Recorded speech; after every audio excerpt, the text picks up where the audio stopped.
आणि शर्यतीच्या नाद गाड्या सुटल्या बडे बाबा केसरी मैदानातला फायनल सुटला एक बाद झाला आणि इकडं लढत चालू आहे कोण करणार आजच्या या मैदानातला एक नंबरचा मानकरी झाला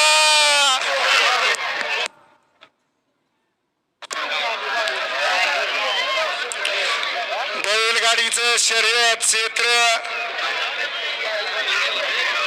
तर कुणी कुणाला कमी समजायचं नाही कमी लेखायचं नाही नशिबात असलं की सगळं काही साध्य होतंय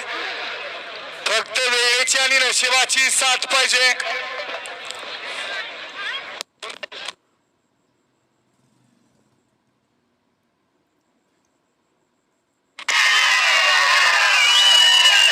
या फाटेचं वैशिष्ट्य आणि त्या बैलाचं सुद्धा वैशिष्ट्य बैल कधी आतापर्यंत या फाटीवरती आलाय आणि बिगर गुलालाचा गेला नाही असं एकही मैदान झालं नाही असं निमसोड गाव आणि हा बकासूर बैल या दोघांचं एक गमक आहे